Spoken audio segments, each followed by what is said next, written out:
We are gathered here today to mourn the loss of ReNDoG, who died like a noob falling into the void over and over again. May his soul rest in pieces.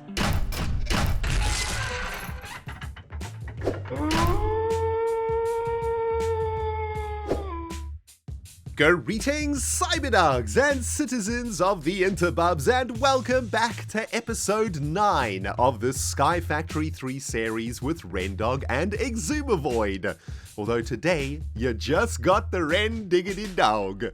It's our first solo episode of the series, guys, and it's gonna be freaking awesome. And today, we're gonna find a way to safely open up chance cubes. Oh baby, it's gonna be awesome. Now, why isn't Xisumavoid with us today? Well, we decided to try something a little bit different for this series. One episode a week, we're going to be doing a solo episode each, and in that episode, we're doing something that the other person doesn't know about. So, Xisumavoid's been up to something here in our world. I have no idea what it is.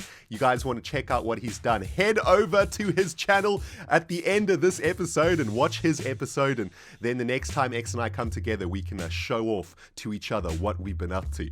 But today, my friends, my goodness, I'm so excited, man. Xisuma is a little bit of a wuss, as we know, and he doesn't really want to open up these chance cubes that we've been getting out of our mob farm. Well, today, that changes. ReNDoG's gonna find a way to crank these suckers open safely, and it's gonna be freaking epic, man. Oh, baby, cannot wait. Well, without further ado, let's get a sip of our tasty beverage. And let's do this thing! So ever since Xisumavoid and I started the Sky Factory 3 series, I have been itching to crank open these chance cubes. Something fierce, baby. But my partner in crime has been too nervous to do so. Or should I say, too scared, if I'm honest. There's good reason for X to be scared about opening these things, though. Inside of these chance cubes, you can either get something really good or something really freaking bad. For example, the icosahedron chance cube can actually blow up the entire world. So, today, we're gonna find a way to crank these suckers open safely, and hopefully we can get some really amazing loot out of them. We're also gonna be opening up a Sorin bag and a Direwolf 20 bag. No idea what is in these things, but yeah, later on in this episode, man, we're gonna be cranking chance cubes. It's gonna be epic. But before we get to that, guys, we need to produce a ridiculous amount of obsidian. I've got a bunch of pre-prepared stuff over here. Been grinding for a couple of hours, and we're going to be making an obsidian machine today. We're also going to be using these uncommon loot bags to try and generate obsidian. I've been having a look at the recipe for obsidian, and actually, there's a multiple number of ways that you can make this stuff. You can put water on top of a stone barrel filled with lava, which we have already done in the series.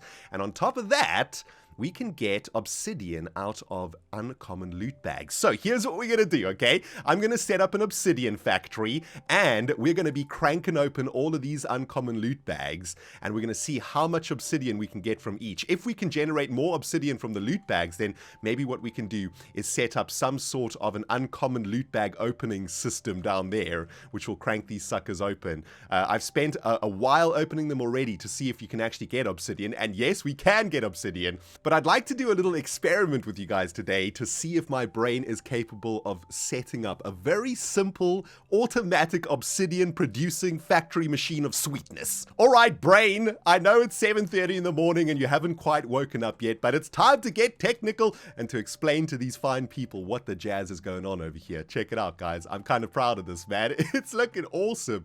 Creating a little bit of an obsidian factory, essentially a way to create obsidian automatically. Let me try break it down for you guys what's going on over here. We've got a whole array of stone barrels. What we're going to be doing is pumping lava into these stone barrels, then flushing water over the stone barrels to turn the lava into obsidian, and then we're going to be sucking that obsidian out of the stone barrels with these transfer pipes and sending that obsidian into the output chest over here. Pretty cool, right? Nice, simple factory. Now we have to generate lava for this process, and we're doing that in the same way that we are generating lava for our little power factory over here. And very, very easy, man. We got a crucible above some lava. Above each of the crucibles is a fluid tank. The fluid tanks are sending the lava via the push command all the way to this tank over here, the final tank. And at the back we have a tier 3 cobblestone generator that is pumping cobblestone into the crucibles to be turned into lava. So pretty simple mechanism, really. The last thing that we need to do, though, is find a way to get the lava into the stone barrels, and this is going to be pretty cool. Check this out, man.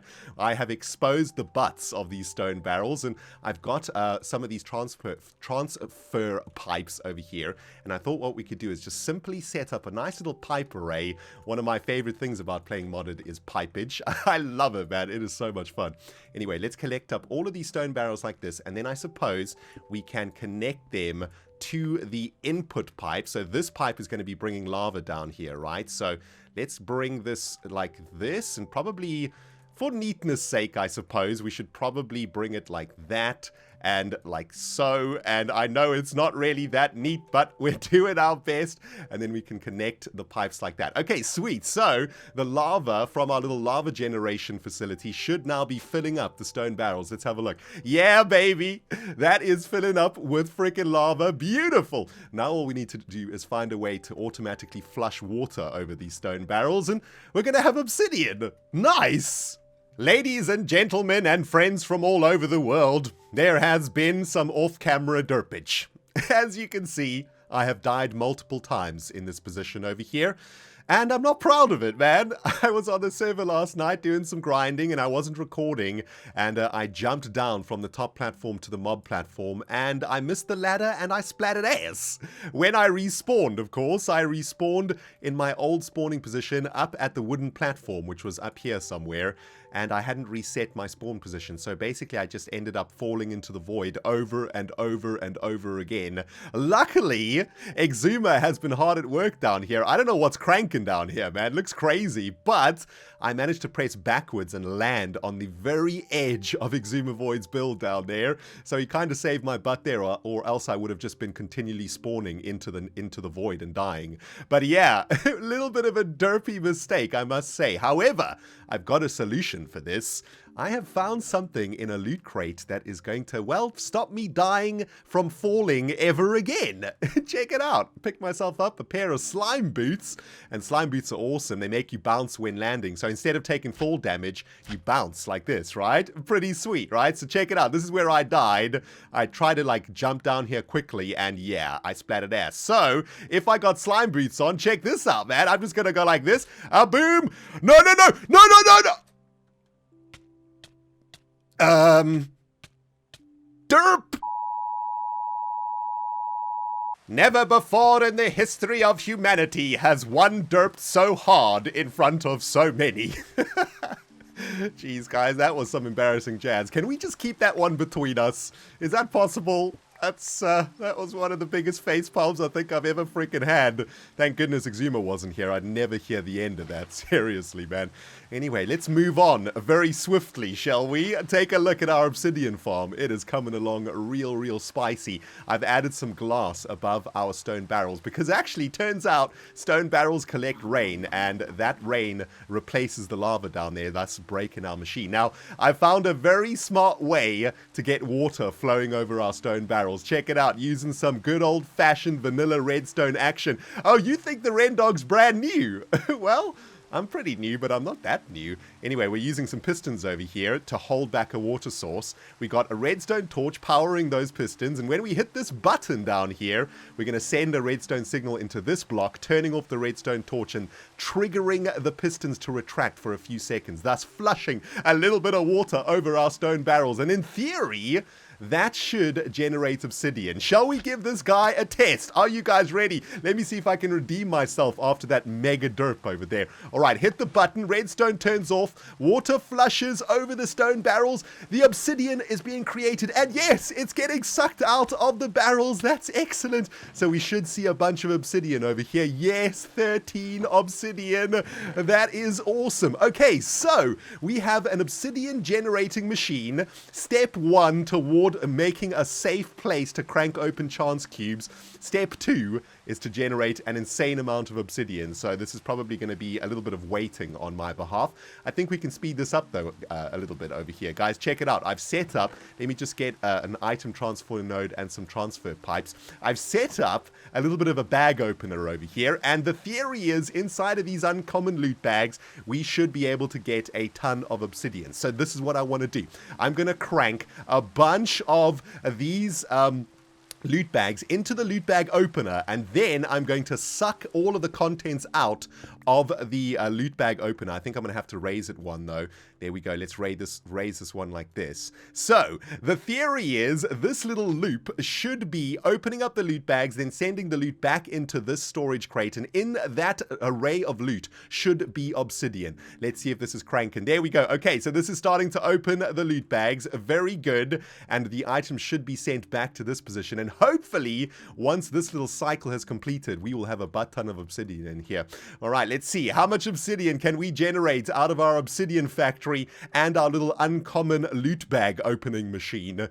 Well, I'm gonna go get myself a beverage and we'll see how it goes. And the results are in, Cyberdogs. Our Obsidian Generator machine is definitely better than the uncommon loot bag opening contraption for generating obsidian. Done a few more upgrades around here, added some slabs to the top to stop spawning, and I added a speed upgrade to the fluid node so that the lava can get to the stone barrels quicker. And as you can see, man, these stone barrels fill up pretty quickly after a flushage. I've also connected up our other lava generating array to the Obsidian Generator because, let's face it, man, look how much lava is being created there, and we're definitely not making best use of that. So, generating an insane amount of obsidian at the moment, which is awesome. Did a bit of a redesign too to make it look a little bit better, and bam, check this out. We should have close to a stack of obsidian here. Very nice. That's about 30 minutes worth of grinding. And if we go over to our loot bag opener, let's have a look how much obsidian we got. 7 in this storage crate and a whopping 6 in this storage crate. Bunch of other cool stuff though, but yeah, definitely better to make obsidian this way, I think. Are you guys ready to crank open some chance cubes? Oh, I am so freaking ready, guys. I've spent so many hours collecting obsidian.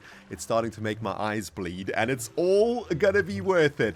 I've been trying to find a way to crank open these chance cubes safely, and I'm going to show you guys what I've done. I think I've come up with a pretty good solution for Sky Factory 3. Anyway, thanks to the Obsidian Factory and the uncommon loot bags for all of the obsidian. I've used some of it to make ourselves a nether portal. Let's get our butts into the nether. And the nether in Sky Factory 3 is a little bit weird. As you can see, well, there is no nether, so to speak. It's kind of just another sky world in here. Pretty cool, right? What I've done is I've created a super long bridge that travels all the way into the unknown over there. Of course, 1 block in the overworld is 8 blocks in the nether. So, here's my theory. Okay, to crank open these chance cubes, we want to get as far away from the Logfellas HQ base as possible so that when we crank them open, if anything bad happens, it doesn't happen to our base. That's the theory. Whether or not this is going to work, well, only time will tell. The end is near, so to speak. Here we are at the end of the bridge. We're about 400 blocks or so away from our base nether portal, and I've set up another nether portal here to take us back to the overworld, and this is where all of that obsidian has been put to really good use. Take a look at this, my friends. Welcome, boys and girls, to ReNDoG'S Chance Cube platform of doom and destruction. This is where we are going to be cranking open a small chance cube, an icicahedron, a direwolf bag, and a sauron bag in a couple of moments. We are 1920 meters away from the base. That means if anything really bad happens, like this icicahedron goes nuclear and explodes, we will not destroy our base. Well, that's the theory anyway. I hope that it doesn't happen, but yeah, this is it. I've made this entire platform out of obsidian. This is why I needed all the obsidian today, so that if there are explosions, the platform will not be destroyed. And I'm hoping to bring Xisuma back in our next collab to this position, and I want him to crank open some freaking chance cubes over here and to stop being such a wuss, and hopefully we can get something awesome out of this. Okay, here we go, guys. It's time to do some cranking, baby. Just got back from a little walk around my garden. My heart is freaking racing right now, man. No joke. These chance cubes are pretty scary. Anyway, let's start with these sacks over here. Let's see what these things hold for us. We've got a direwolf bag and a saurian bag. Let's start with the saurian bag. Please let nothing bad happen. Boom. Oh, okay. Well, that's mildly disappointing. Let's open up the direwolf 20 bag, which is, well, also mildly disappointing, I guess. Actually, this glass is probably going to be rather useful. I think what we should probably do is set up some sort of an observation wall, just in case something really bad happens, right? Let's set up like a little barrier over here, and we're going to start cranking open the other cubes. Okay, that's perfect. Let's start with the little one, shall we? Let's place it down in the center of our freaking... What? It turned into hearts? That's weird. Never seen that happen before. Right, let's crank it open. Ah! Oh, okay. Well, that wasn't too bad. Some diamonds, a little bit of gold, and some redstone. That would have been useful earlier on. Well, that wasn't very scary at all. Jeez, X, I don't know what you're so worried about, man. All right, guys, it's time for the big mama. Let's plonk this sucker down, and let's crank it open. Oh, my goodness. I am terrified right now. I don't know if this is a very good idea, but I'm going to get a screenshot anyway, just in case things go completely wrong. All right, here we go. Crank it open. Oh, no. Achievement, get disco ball. It's going up. It's going up. What are we going to get? Please don't blow up the world. Oh, boom. Oh, jeez. What? Oh, wow. Okay, that scared the living jazz out of me, but that wasn't too bad. I suppose our glass barrier did something there. Is that it? Just a freaking missile from the sky? Is that all she wrote? All of this just for that? Okay. Well, that's what happens when you gamble, I guess. Well, my friends, that's going to do it for me for today. I hope you did enjoy the episode. My heart is still freaking racing right now, man. Jeez, can't wait to bring Xisuma here in the next episode so that we can crank open some more of those chance cubes. Anyway, if you enjoyed the episode, guys, remember to hit the like button, okay? Lets me know you're enjoying the videos in the series, gives me loads of inspiration, and it also tells YouTube that I'm doing a good job. So would very much appreciate if you smash the living jazz out of that like button. If you're new to the channel too, hi, welcome. Please remember to hit the subscribe button so you can keep up with this series and all the other series on my channel. Go check out my Hermit craft, my Hermit pack, and all the other cool stuff that goes on my channel. And welcome to the CyberDog Nation. Hope you enjoy your stay. Thank you so much for watching, everybody. We will smell you all in the next episode, and I'm going to go watch Xisuma's episode now, see what he's been up to. Thanks for watching, guys. ReNDoG and Xisumavoid, signing out.